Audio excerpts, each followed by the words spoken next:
Podcast Sukabawa by Gereja Islam Masih Malaer. Oke, selamat siang Sobat Maestro dimanapun Anda berada. Kembali lagi bersama dengan kami di program Podcast Sukabawa. Tentunya ini adalah sharing atau obrolan yang bukan hanya akan menjadi inspirasi, tapi akan menjadi berkat juga bagi Sobat Maestro yang mungkin hari ini sedang ada di perjalanan atau di tempat masing-masing. Ya, tentunya masih dengan saya Tulang Samuel. Tentunya kita akan sama-sama berbincang, dan saat ini juga saya tidak sendiri. Saya sudah ditemani nih ya oleh sahabat saya, rekan pelayanan di gereja kami Gia Malaer. Untuk itu langsung saja saya akan menyapa. Selamat siang Bro Henry. Halo, selamat siang. Ya, apa kabarnya nih? Samuel. Ya, apa kabar? Puji Tuhan, luar biasa. Baik, sehat semua ya? Sehat. Oke. Jadi kita tuh satu pelayanan ya Bro ya, di bidang praise and worship ya. Kebetulan kita sebagai musician, sesama gitaris jangan saling mendahului ya. Oke, langsung saja mungkin karena durasi juga brother. Jadi kita akan ngobrol-ngobrol santai ya, menemani Sobat Maestro juga tentunya. Ya mungkin kita akan membahas kembali nih ya. Kita akan membahas firman Tuhan, tentunya tokoh-tokoh di dalam Alkitab yang kita percaya ini akan menjadi berkat buat kita semua gitu ya. Jadi melanjutkan sesi mungkin beberapa waktu lalu juga gitu ya, kita akan masih tetap membahas satu tokoh yang ada di kitab Perjanjian Lama, khususnya di Hakim-Hakim nih Bro. Ya, jadi sebentar kita akan membahas seorang superhero yang tercatat di Alkitab nih ya. Tentunya superhero ya di Alkitab tuh uniknya Sobat Maestro, di Alkitab tuh tidak hanya para penulis tuh mencatat hal-hal yang baik aja dari seseorang ya, tetapi ada juga hal yang buruk, bahkan kegagalan dari orang-orang yang ada dicatat di dalam Alkitab. Oke, langsung saja Bro. Ya. Jadi kitab-kitab Hakim-Hakim ini kita tahu mungkin kalau sebentar ngelihat sejarah gitu ya, ini kan tentunya peristiwa atau momen di mana ketika bangsa Israel tuh sudah ditinggalkan oleh Yosua sebagai pemimpin pengganti Musa pada waktu itu ya, betul ya. Kebetulan Bro Yosua juga ini ya, Yosua Henry. Ya. Oke, jadi pasca Yosua akhirnya meninggal dan kemudian bangsa Israel tidak punya pemimpin. Dan kita tahu siklus yang terjadi berulang-ulang di kitab Hakim-Hakim, yaitu bagaimana bangsa Israel tuh jatuh di dalam dosa. Kemudian mereka berseru kepada Tuhan, diberikan pemimpin, dan akhirnya mereka mungkin ya bertobat, tapi ketika pemimpin itu tidak ada, jatuh lagi dalam dosa. Jadi ini kayak siklus yang tidak berhenti-henti Bro gitu ya, di dalam kehidupan bangsa Israel. Oke, langsung saja ya, kita akan membahas tentang mengenai satu tokoh, yaitu superhero. Tadi saya udah bilang ya, yaitu bernama Simson ya. Oke, secara lengkap mungkin kalau kita kembali ke Alkitab, ini ada di bagian Hakim-Hakim di pasal 13 bahkan sampai 16 begitu ya. Cuman mungkin kita karena obrolan kita mungkin akan cukup panjang lebar gitu, mungkin kita akan bagi beberapa sesi gitu ya.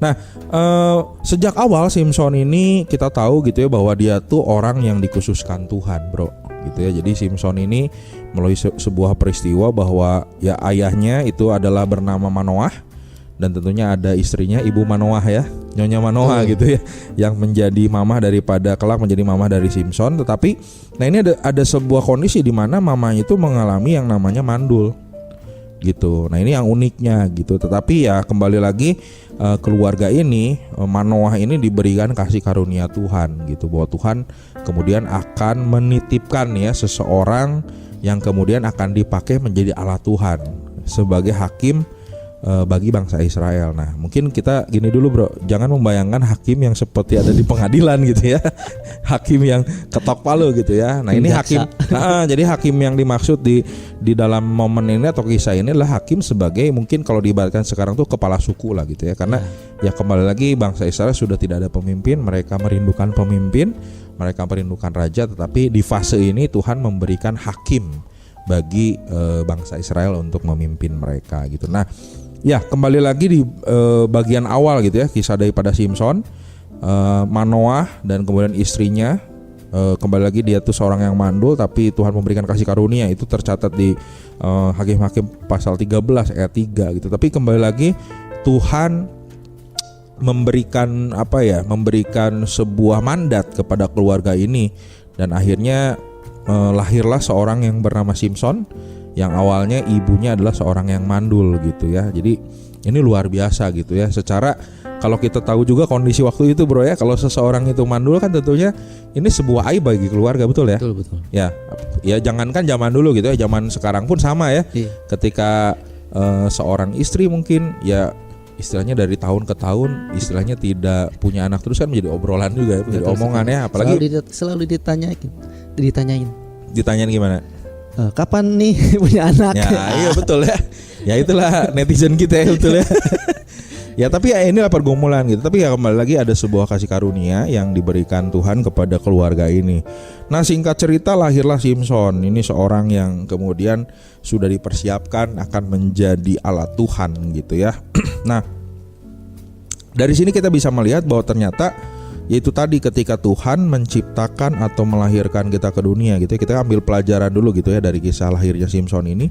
Tentunya ada sebuah tujuan yang spesifik. Yes. Ya, setuju nggak bro? Setuju. Ya, jadi siapapun ya sobat maestro juga mungkin hari ini khususnya anak-anak muda nih yang lagi bingung nih. Ya. Kadang-kala ada banyak anak muda yang bingung, waduh kenapa gue lahir nih? Nah, betul. Bener nggak? Dan dia pernah nggak bro punya pengalaman atau orang-orang atau mendampingi anak-anak muda yang dia bingung kenapa dia lahir? Sebenarnya saya ngalamin itu bro. Oke. Saya pernah ngalamin di mana ketika waktu saya kecil, saya meratapi hidup saya. Ya. Saya nangis, saya sedih. Kenapa saya harus lahir? Saya tanda kutip lahir di keluarga ini, seperti itu. Cuman menolak gitu seperti kayak tolak. Betul. Penolakan. Kenapa? Karena penolakan di dalam keluarga seperti ini, dari kecil bagaimana melihat orang lain seperti itu beda.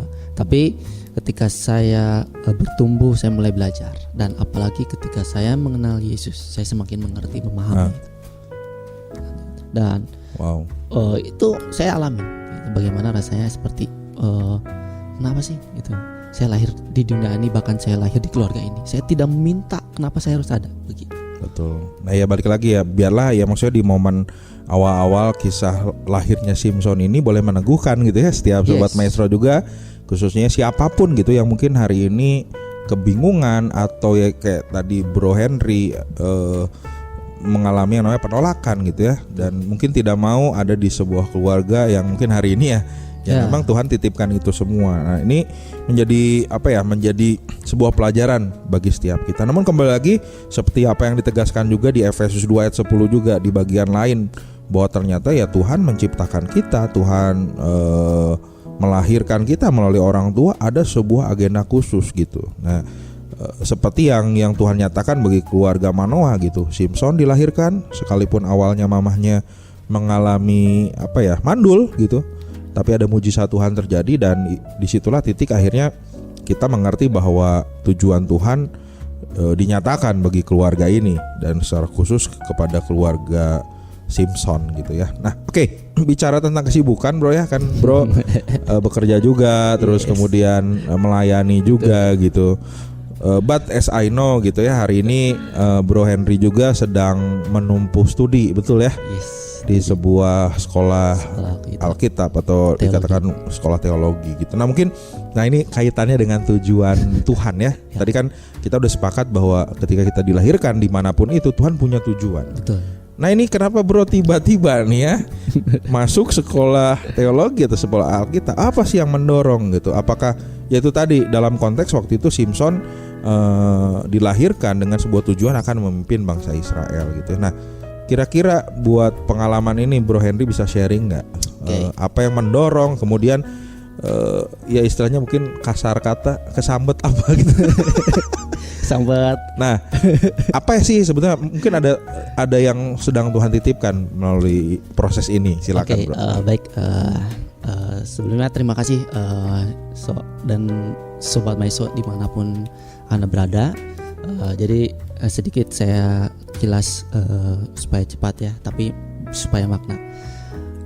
Saya sekolah teologi ini sudah baru semester 4. Cuman saya penundaan setahun, tapi sekarang baru semester 4. Mungkin 4 semester lagi, atau mungkin 3 semester lagi saya harus membuat skripsi dan praktek. Nah, jadi awalnya saya memang keluarga dari Muslim, saya belum mengenal Yesus Kristus siapa itu. Nah, suatu saat Tuhan ubahkan saya untuk melihat bahwa akulah yang memilih kamu. Itu saya dapat di dalam Yohanes 15 ayat 16 bahwa bukan kamu yang memilih aku, tapi aku yang memilih kamu. Dan itu menjadi privilege buat saya. Kenapa bisa Tuhan yang pilih saya gitu kan? Dan waktu itu saya mencoba mencari siapa Tuhan saya. Gitu. Dan ketika tahun 2018 mulai mencari 2019, saya menemukan cinta kasihnya Yesus ketika saya datang ke gereja dan saya dijamah Tuhan, dan waktu itu saya nangis. Dan saya belum merasakan yang namanya jamahan Tuhan seperti itu, luar biasa. Waktu saya umur sekitar 2019 ya, sekitar 27. Nah, waktu itu saya masuk ditemukanlah dengan seorang gembala di gereja Isa Masih ini, gembala kita. Nah, lalu Tuhan pimpin dan bahkan sampai beberapa bulan tidak tahu kenapa sambil berjalan, sambil saya juga bekerja ya di luar, dan gembala saya juga udah bilang bahwa ini mau sekolah kitab enggak, dan saya nggak tahu tujuan. Sebenarnya tujuan saya dari dulu saya pengen sarjana S1 bagian teknologi informasi atau mungkin di dalam IT. Intinya jauh lah dengan yang sekarang ya. Dari dulu gitu saya pengen saya pengen kuliah karena tidak kesampaian tuh. Saya masih SMA waktu itu. Dan singkat cerita gembala nawarin nih, katanya di Bali ada sekolah, katanya mau enggak. Dan harus tinggal di sana. Saya nggak bisa ninggalin dong. Saya waktu itu masih bekerja, nggak bisa dong. Nah, waktu itu sambil lanjut lagi, ada lagi di Jogja. Dan kebetulan kalau nggak salah STT Abdial gitu, kita sinodenya di gereja Isa Masih, dan harus tinggal di sana juga. Dan saya pengen, tapi ada yang harus nggak bisa ditinggalin nih gitu kan waktu itu. Nah, singkat cerita maju lagi sambil saya bekerja, sambil saya melayani. Dan waktu itu ada sebuah sekolah di Alkitab KDC Bogor, cuman dia membuka di Bandung, dan itu Pastor Tony Andrian. Nah, baru membuka dan saya dikenal oleh gembala Papa Rohani saya juga sekalian, dan saya kenalin, dan di situ mulailah saya belajar untuk bisa ke sekolah teologi.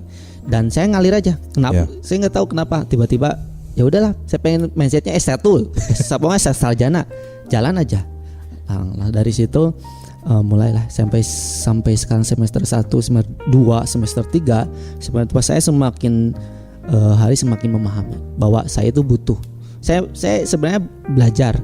Kenapa sih saya harus masuk ke dalam sekolah teologi ini? Padahal saya nggak minta loh gitu. Nah, inilah baru saya berpikir, oh ya, saya ingat dengan yang tadi Yohanes 15 ayat 16. Tuhan sudah pilih saya. Lalu di dalam Simpson, kita sekarang membahas Simpson juga ya. Simpson itu juga sudah dibuatkan atau mungkin dinubuatkan oleh Tuhan.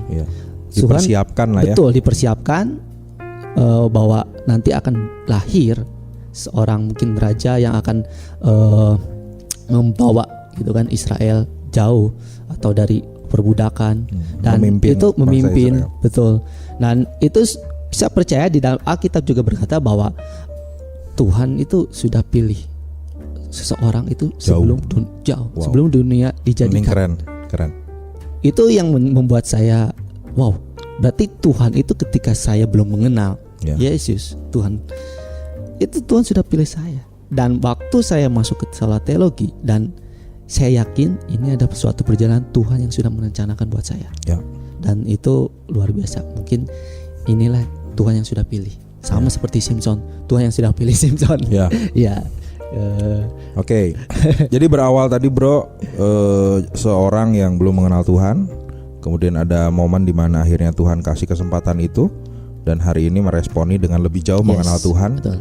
ya tentunya sekolah teologi ya bukan menjadi pelarian juga ya. Betul. Tentunya No. tapi sebuah hal yang memang sudah Tuhan persiapkan juga ya, Iya. melalui tadi Bapak Gembala, Bapak Rohani gitu, dan ini dipersiapkan. Kita who knows lah ya, Yes. Tuhan akan bawa kemana gitu. Tapi ini momen atau season di mana Bro Henry sedang menjalani apa yang Tuhan Sudah percayakan. percayakan. Nah, mungkin kalau sedikit tips gimana sih supaya Sobat Maestro juga tahu tujuan hidupnya gitu. Kira-kira apa sih tandanya atau apa yang harus dilakukan gitu supaya kita tahu tujuan kehidupan kita gitu. Ya, oke. Sebenarnya saya juga merasakan ya di dalam kehidupan saya bagaimana untuk caranya untuk bisa tips apa? Sorry tadi apa? Supaya kita ngerti apa yang jadi tujuan Tuhan gitu ya. Nah ini Atau mencari lah gitu mencari ya.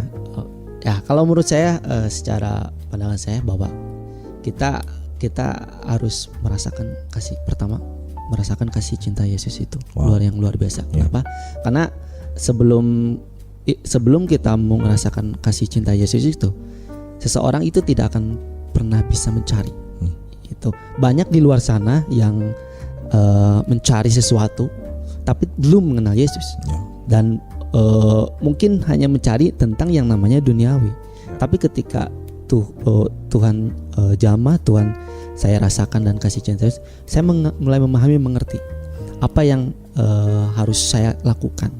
Nah, di dalam sesuai di dalam Galatia 5 ayat 16 itu juga hiduplah oleh roh, maka kamu tidak akan menuruti keinginan daging.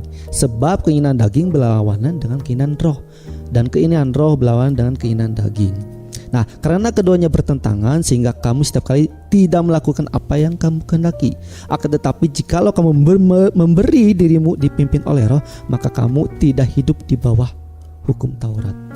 Nah, ini jadi pegangan saya juga bahwa ketika kita sudah merasakan kasih cinta Yesus, kita mulai mengerti makna hidup ini buat apa. Ya. Itu. Bahkan Paulus berkata, namun hidup ini bukan aku sendiri yang hidup, tapi Kristus yang hidup dalam aku. Oke. Ya, oke, luar biasa ya. Jadi dimulai dengan kita mengalami kasih Tuhan dulu ya. Dari situ Tuhan akan menunjukkan apa yang menjadi tujuannya gitu. Oke, ini pembahasan Simpson di awal-awal udah cukup luar biasa dan mendalam banget gitu. Tapi karena memang kita harus mengawalinya dari ini gitu. Betul. Bahwa Simpson ada itu dengan sebuah rencana Tuhan. Yes. Oke, nah di bagian lain kalau kita lanjutkan ya di bagian hakim-hakim ini, bahwa ternyata secara fisik nih bro, Simpson tuh ternyata memiliki kekuatan yang luar biasa. Itu terbukti ketika dihadapkan dengan seekor singa dalam perjalanan ke Timna ya, satu daerah Timna. Ia mengalahkan binatang tersebut hanya dengan tangan kosong bro.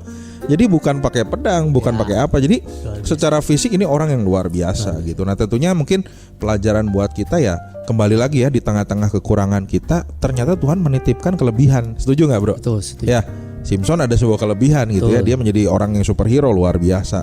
Nah mungkin hari-hari ini juga mungkin ada orang-orang atau Sobat Maestro yang merasa, aduh gua mah cupu lah, gua mah gak punya apa-apa gitu. Tapi melalui kisah ini kan harusnya kita menyadari gitu bahwa Tuhan menitipkan hal sesuatu yang besar, sesuatu yang yang menjadi kelebihan kita. Nah kira-kira bro ya kalau orang itu dititipkan sebuah kekuatan, kelebihan yang Tuhan percaya, gimana sih cara kita memakai hal tersebut gitu ya, kira-kira? Saya juga ketika merenungkan Simpson ini, bahwa Simpson dipakai Tuhan dan dia bisa melawan dengan singa itu dengan tangan kosong, dan itu luar biasa. Nah ini ada privilege buat saya, bahwa saya ingat di dalam Kolose 3 ayat 23 Jadi kita ini memang hidup di dunia ini ada yang bekerja, saya juga bekerja ya, ada yang dititipkan di dalam gereja, pelayanan. Nah apapun itu semuanya, pekerjaan itu di dalam Kolose 3:23, apapun juga yang kamu perbuatlah dengan segenap hatimu seperti untuk Tuhan dan bukan untuk manusia. Nah itu menjadi suatu privilege buat saya. Itu pegangan saya. Ya, jadi apapun yang Tuhan titipkan itu lakukan. Betul. Untuk Tuhan ya, dimanapun Tuhan, ya. Dimanapun. Ada orang yang memang tadi bro bilang di dalam gereja, Betul. ya do it yang terbaik buat Tuhan. Di pekerjaan lakukan yang terbaik, dan dimanapun kita lakukan yang terbaik. Ya. Oke, luar biasa. Ini 2 poin saja sudah cukup tentunya menjadi inspirasi ya, menjadi berkat buat kita ketika ngobrol dan tentunya buat Sobat Maestro. Nah, nanti mungkin kita akan lanjutkan, tapi mungkin kita akan lanjutkan di episode berikutnya gitu ya. Baik. Tentunya kisah Simpson ini sekali lagi sangat mendalam, kisah Simpson ini sangat luar biasa. Nanti kita akan bedah lagi di pertemuan berikutnya. Sekali lagi terima kasih Bro Henry. Ya, sama-sama, terima kasih juga. Ya, dan kami juga mengucapkan selamat melanjutkan aktivitas untuk Sobat Maestro dimanapun rekan-rekan berada. Kiranya Tuhan Yesus memberkati. Dadah.